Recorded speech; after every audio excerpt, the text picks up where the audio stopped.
Mesdames, Mesdemoiselles et Messieurs, bienvenue sur Behia TV. Donc, je réponds aux questions posées par les téléspectateurs, notamment les personnes qui sont résidents en France ou en Algérie. Donc, la question posée aujourd'hui, je vais répondre à la question de M. Mercaq, qui dit que mon fils est étudiant depuis qu'il était mineur, soit l'année 2015. Il a fait ses études, puis après obtention de son baccalauréat, il a continué 2 ans en BTS informatique. Une fois fini, il a voulu changer de statut pour continuer sa vie en France, vu que moi et sa mère vivent en France avec un titre de séjour de 10 ans. C'est le fils unique. Ça a trop duré et ils lui ont renouvelé le récépissé. Il n'y a aucune réponse. Comment faire pour obtenir ces papiers, sachant qu'il est en France depuis 2013? En principe, dès lors que le père, la mère réside en France étant le fils unique, donc il y a une possibilité, dans le cadre de l'accord franco-algérien,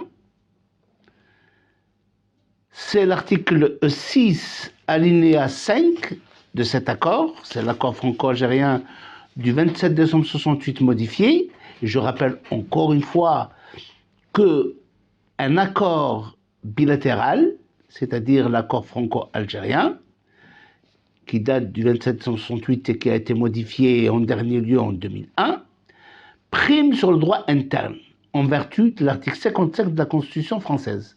C'est-à-dire on applique l'accord franco-algérien au lieu que ce soit la loi des droits des étrangers en France. Donc, c'est l'accord franco-algérien. Qu'est-ce qu'il prévoit en son article 6, alinéa 5?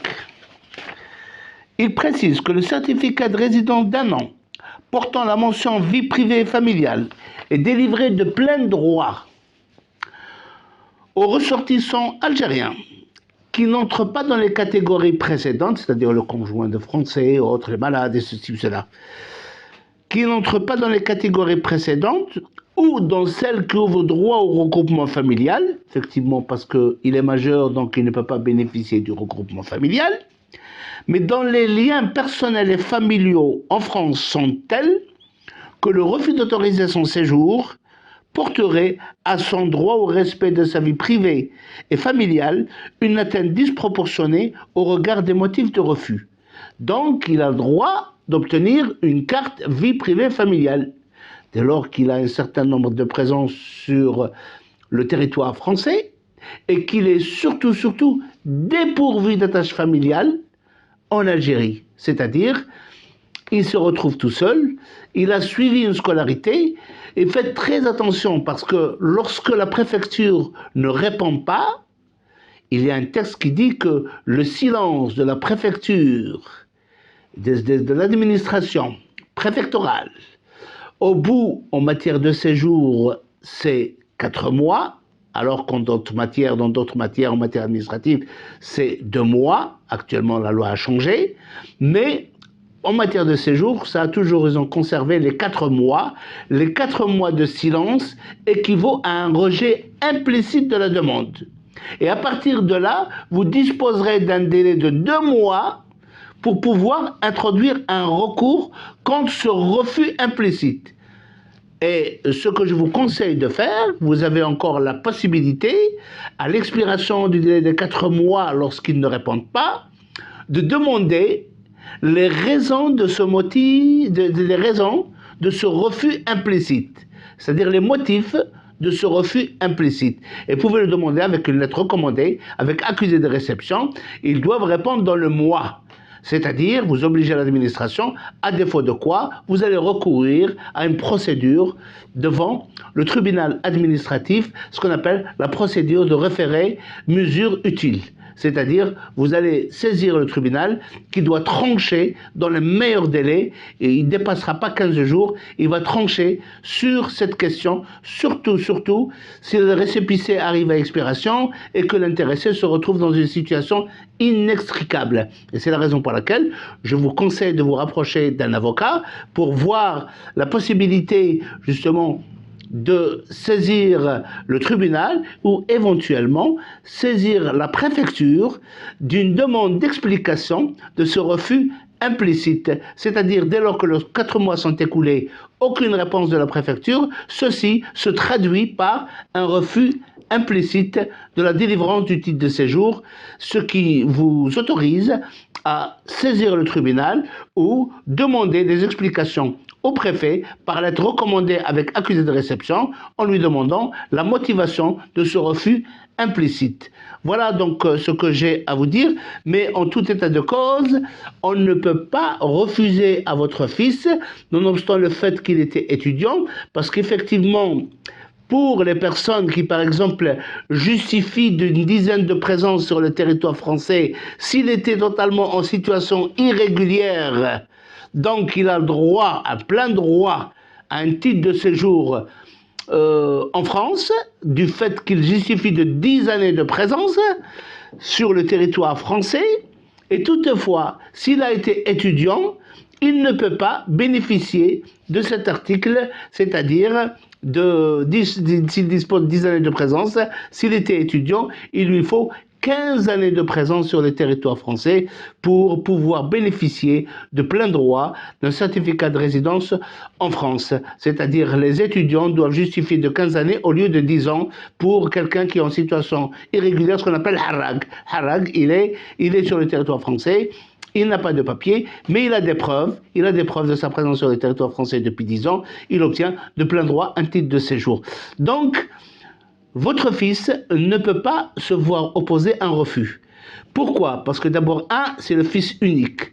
Deux, les membres de sa famille sont en France. La famille nucléaire, on appelle ça, puisque le père et la mère, c'est le plus important, qui sont établis sur le territoire français régulièrement. C'est-à-dire, ils disposent d'un titre de séjour de 10 ans, d'après ce que j'ai compris. Donc, étant résident, l'enfant doit rester auprès de sa famille. Car si demain le préfet s'amènerait justement à opposer un refus à son titre de séjour, ceci c'est attentatoire à l'article 8 de la Convention européenne des droits de l'homme, qui vraiment attache une importance capitale à la nécessité de ne pas séparer les familles, parce que une famille, quand elle est établie en France, on ne veut pas écarter cet enfant. Ceci est attentatoire à l'article 8 de la Convention européenne des droits de l'homme. Et donc, le Conseil d'État et surtout les administrations attachent une importance capitale justement à cet article qui prévoit qu'on ne peut pas arracher un enfant à sa famille. C'est attentatoire, ça porte atteinte au respect de sa vie privée et familiale. Et c'est le cas aujourd'hui dans le cas de votre fils qui est déjà en France depuis quelques années et qui n'a plus la qualité d'étudiant et doit en principe bénéficier. Donc, je voulais rappeler que si, par exemple, votre fils était entré, parce que vous dites mineur, vous dites pas son âge exactement. Parce que si, par exemple, il est entré avant l'âge de 10 ans, avant l'âge de 10 ans, il rentre dans les pleins droits, ce qui est prévu par l'article 7 bis de l'accord franco-algérien. C'est-à-dire, entré avant l'âge de 10 ans, à 18 ans, il obtient de plein droit un certificat de résidence de 10 ans, en principe. Voilà pourquoi, parce qu'il est rentré avant l'âge de 10 ans. Et s'il justifie d'un travail aujourd'hui, c'est encore mieux, puisque vous dites qu'il a obtenu son diplôme, je pense qu'on ne le laisse pas comme ça, puisqu'il a eu son BTS en informatique, et c'est très très demandé en France, les informaticiens. Donc là, je pense qu'il pourra trouver un travail facilement, et il pourra justement bénéficier d'un titre de séjour en France. Je vous le confirme encore une fois, il a droit à un titre de séjour portant la mention vie privée et familiale. Voilà donc ce que j'ai à vous dire sur cette question. Et là, on passe à la deuxième question.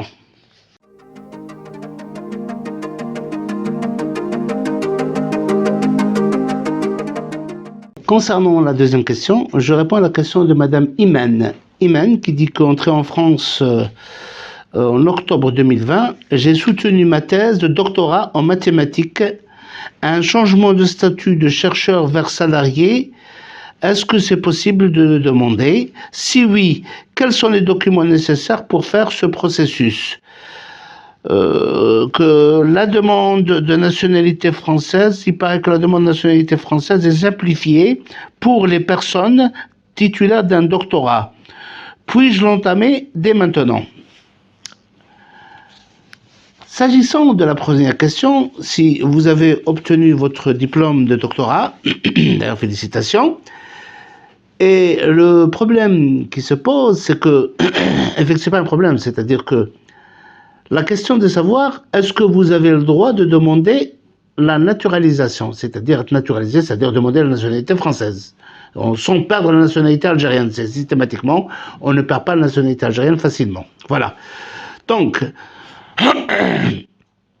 la première condition sine qua non, c'est laquelle? C'est qu'il est dit à l'article 21-16 du Code civil que nul ne peut être naturalisé s'il n'a pas en France sa résidence d'au moins de 5 ans. C'est-à-dire, il doit justifier de 5 années de présence. Toutefois,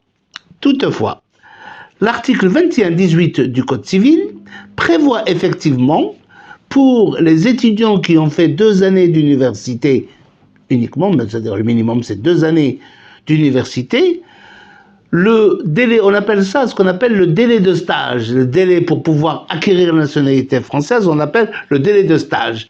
Le délai de stage de 5 ans est réduit à 2 ans. C'est-à-dire pour vous, en tant qu'étudiante, titulaire d'un doctorat, ayant terminé ses études, soutenu sa thèse, donc vous avez la possibilité de solliciter la nationalité française qui va vous être systématiquement accordée dès lors que votre présence n'a jamais constitué une menace à l'ordre public, c'est-à-dire seules les personnes qui ont commis des actes ou quoi que ce soit, on peut leur opposer ça, on peut opposer la nationalité en disant que votre présence constitue une menace à l'ordre public, donc on peut leur opposer la menace à l'ordre public pour leur opposer un refus de la nationalité. Mais pour vous, étant titulaire, étant diplômé d'un doctorat, donc je pense que vous pouvez l'obtenir sans difficulté dès lors que vous justifiez de 2 années de présence sur le territoire français en faisant état surtout de votre diplôme universitaire, et donc qui vous autorise à solliciter la nationalité française en ayant juste 2 années de présence sur le territoire français. Mais là, je vois que vous êtes là depuis quelques années, donc ça ne posera pas de problème. Je rappelle qu'en ce qui concerne, c'est l'article 21-17 qui prévoit qu'il faut justifier de 5 années de présence sur le territoire français pour demander l'acquisition de la nationalité française, et que ce stage, c'est-à-dire ce délai de stage, est réduit en vertu de l'article 21-18 du Code civil qui prévoit que pour les personnes qui ont fait des études universitaires d'au moins 2 années sur le territoire français, le délai de stage est réduit à 2 ans. Voilà donc ce que j'ai à dire en ce qui concerne la nationalité. Et l'autre question, surtout pour vous, votre question, j'ai répondu à votre question, mais par contre, il y a une autre question qui pose problème, c'est-à-dire que ce n'est pas problématique d'un papa qui s'appelle Samar et qui pose la question, qui dit que mon fils a la double nationalité, il n'a pas effectué le service national en Algérie, il l'a fait en France. Est-ce que ça posera pas de problème pour rentrer en Algérie? D'abord, en ce qui concerne le service national, n'est plus question maintenant d'exiger aux gens la carte militaire où il faut qu'il ait effectué le service national. Pour quelqu'un qui bénéficie de la double nationalité, nous avons un accord concernant le service national qui dit que nous avons ce qu'on appelle la déclaration d'option. Il y a une déclaration d'option, c'est-à-dire dès lors qu'il arrive à l'âge d'effectuer le service national, il peut opter indifféremment, aussi bien pour le service national en Algérie qu'en France. C'est-à-dire, s'il veut le faire en France, il doit souscrire une déclaration qui est prévue par l'article 3 de l'accord franco-algérien. C'est ce qu'on appelle la déclaration d'option. Il opte pour le faire en France. Et cette déclaration est transmise aux autorités consulaires algériennes. Et donc, ou bien il la transmis lui-même, il se présente au niveau du consulat, il formalise un dossier pour pouvoir passer devant la commission du service national. Il y a une commission qui passe pour le service national et il peut obtenir une carte, son carte du service national, carte apte non incorporable, s'il justifie de la déclaration d'option auprès des autorités françaises qu'il a faite, c'est-à-dire qu'il a opté pour effectuer le service national en France.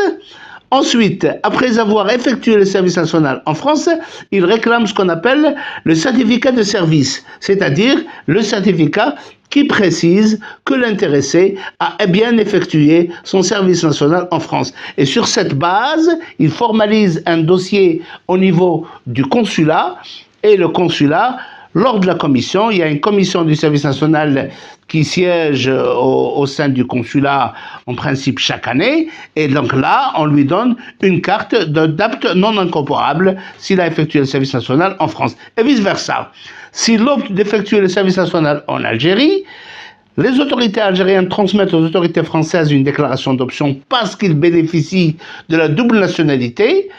Il aura ce qu'on appelle, donc, qui est prévu par l'article 3, la déclaration d'option. Il opte pour faire le service national en Algérie. Et en France, après avoir accompli le service national en Algérie, on lui donne ce qu'on appelle le certificat de service. Et avec ce certificat, il peut obtenir auprès des autorités françaises la dispense, une carte de dispensé du service national français. Donc, ce problème, ça ne se pose plus depuis quelques années, depuis la signature de l'accord du 11 octobre 1983, relative au service national, c'est-à-dire la possibilité de demander d'effectuer le service national en France ou indifféremment, d'effectuer le service national indifféremment en France ou en Algérie et vice-versa. Donc vous avez cette possibilité qui est offerte aux jeunes nés en France et bénéficiant de la double nationalité, parce que on a souvent des cas qui ont acquis la nationalité française à leur corps défendant, pour la simple raison que un enfant né en France, né d'un père qui est lui-même né, c'est-à-dire tous les Algériens qui sont nés avant 62 sont censés être nés en France, puisqu'ils sont nés pendant que l'Algérie était colonisée, c'est-à-dire, donc, c'était un territoire français, et donc, né en France d'un parent lui-même né. Donc, si le père est né avant 62, donc il est né sur le sol français, l'enfant, et dès la naissance, est français, il n'a pas besoin d'attendre toute la procédure qui est prévue par la nouvelle loi française qui prévoit qu'à partir de l'âge de 13 ans, les parents peuvent demander la nationalité, et l'enfant, juste avant l'âge de 17 ans, il peut demander la nationalité française. Donc ça, c'est pour les jeunes qui sont nés sur le sol français, d'un parent qui est né après l'indépendance, c'est-à-dire né d'un père français de parents étrangers. Voilà donc ce que j'ai à dire sur cette deuxième question. Et sur ce, je vous souhaite de passer une très très bonne soirée et je vous invite donc à poser vos questions à l'adresse mail qui s'affiche au bas de l'écran. Donc n'hésitez pas à poser vos questions, je suis disposé de répondre à vos questions. Sur ce, je vous souhaite de passer une très bonne soirée. Merci, au revoir.